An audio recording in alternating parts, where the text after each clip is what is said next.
Terima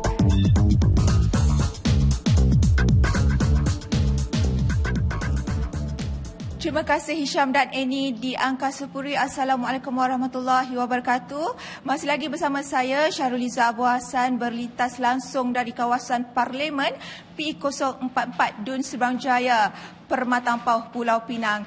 Dan apa yang ingin saya kongsikan pada hari ini cukup menarik, di mana kita ingin melihat kejayaan seorang usahawan wanita madu lebah yang berjaya di Permatang Pauh. Khususnya kejayaan beliau ini mendapat bantuan, bimbingan dan sokongan dari kerajaan pusat yang banyak membantu dan menyokong kejayaan beliau sepanjang menceburi bidang keusahawanan ini. Baiklah, apa kata saya perkenalkan beliau yang saya maksudkan ialah Puan Rohaya Cik Abu Bakar, iaitu pengusaha madu lebah di Permatang Pauh. Assalamualaikum Puan, apa khabar? Waalaikumsalam warahmatullahi wabarakatuh dan selamat pagi.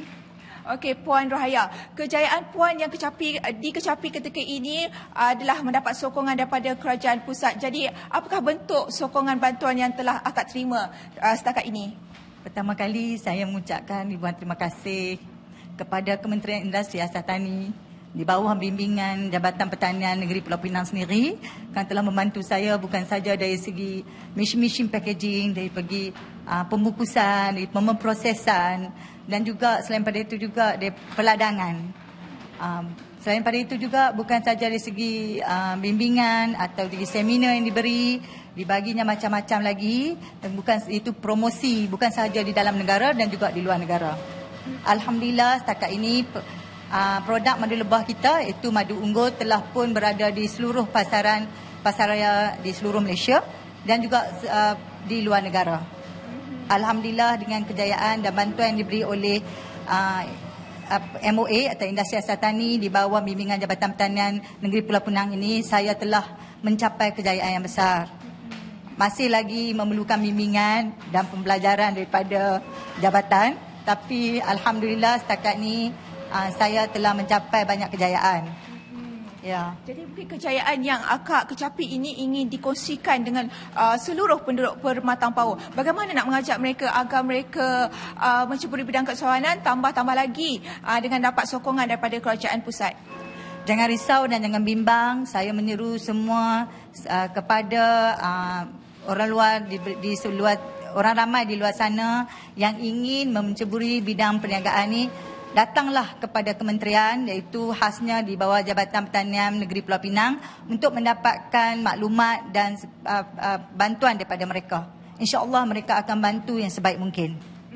Itu pandangan daripada usahawan wanita berjaya di Permatang Pauh. Dan mungkin kita boleh tinggalkan Puan Rohaya dengan tugas seterusnya, dan ingin saya dapatkan ulasan daripada Wakil Jabatan Pertanian sendiri mengenai produktiviti yang telah mereka kongsikan atau memberi kerjasama kepada penduduk Permatang Pauh khususnya. Assalamualaikum Cik Abdul Rani. Waalaikumsalam warahmatullahi wabarakatuh. Okey, Cik Abdul Rani merupakan pegawai Pertanian Daerah Seberang Perai Tengah Jabatan Pertanian Malaysia. Baik, Cik Abdul Rani, mungkin Cik Abdul Rani dapat ulaskan apakah bentuk sokongan bantuan kerajaan pusat membantu Jabatan Pertanian di sini bagi mengurak langkah memajukan bidang pertanian khususnya di Permatang Pauh. Sememangnya aktiviti pertanian di kawasan Permatang Pauh ni terlibat dengan tanaman lah. Walau bagaimanapun pihak Jabatan Pertanian kita memberi bimbingan dan sokongan kepada penduduk yang berminat untuk menjalankan usahawan tani, sama ada usahawan tani lelaki ataupun perempuan di situ. Dan kita dapati bidang pemrosesan ni adalah satu bidang yang boleh menguntungkan, iaitu aktiviti pertanian adalah satu perniagaan. Dan selain daripada tanaman, Industri Asas Tani ini boleh mendapat pulangan yang lumayan. Dan kita akan memberi bimbingan dan juga sokongan kepada usahawan ataupun orang-orang di penduduk kawasan Permatang Pauh ni, membantu usahawan ni untuk menambah pendapatan. Jadi kita di pihak Jabatan Pertanian Pulau Pinang ni, kita mengalu-alukan kehadiran orang-orang yang ingin menceburkan diri dalam industri asas tani ini. Jadi bagaimana pendekatan yang diberikan oleh kerajaan pusat, khususnya kerajaan persekutuan, mendekatkan lagi dengan masyarakat di sini untuk menceburi bidang keusahawanan?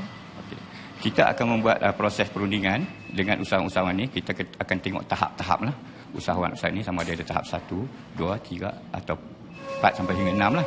Kita tengok kedudukan. Macam hari ini kita tengok Puan Rahaya, kita tengok kedudukan dia boleh kata tahap 5.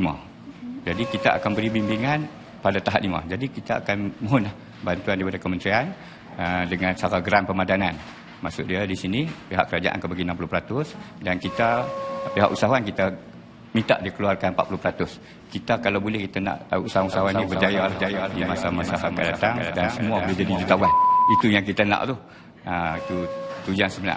Jadi sebenarnya kita ada juga bimbingan macam usahawan kata tadi, kita ada bimbingan dengan khusus latihan seminar dan kita buat networking lah dengan jabatan agensi di bawah Kementerian Pertanian di Pulau Pinang ni. Kita bersama-sama lah membantu usahawan-usahawan yang terdapat di kawasan Matang Pau ni dan juga di Pulau Pinang keseluruhannya.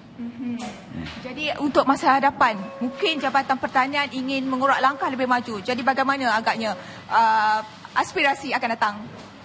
Kita pihak jabatan ingin melihatlah usahawan-usahawan tani berjaya di masa hadapan dengan mempunyai pendapatan yang lumayan. Kalau boleh semua menjadi jutawan dan boleh berdikari sendiri. Dan pihak kerajaan ataupun Jabatan Pertanian dan Kementerian Pertanian Industri Asas Tani ini boleh membantu. Kalau boleh kita nak barang-barang ataupun produk-produk industri asas tani ini kita boleh ekspor ke luar negara. Dengan ini kita boleh menambah pendapatan negara. Itu ulasan daripada Cik Abdul Rani dan apa yang dapat saya simpulkan dengan kejayaan usaha wanita dan bantuan sokongan padu dari pihak kerajaan pusat dan juga Jabatan Pertanian di negeri ini juga dapat membantu semua warga Pematang Pau untuk sebaris dengan warga di bandar sana. Jadi apa kata anda penduduk di Pematang Pau bangkit dan bangkitlah dengan usaha yang gigih bagi menuju masa depan yang lebih cerah, khususnya untuk warga Pematang Pau dan negeri Pematang Pau sendiri. Untuk itu saya serahkan kembali bersama rakan penyampai di Angkasa Puri dengan pengisian yang lebih menarik. Silakan.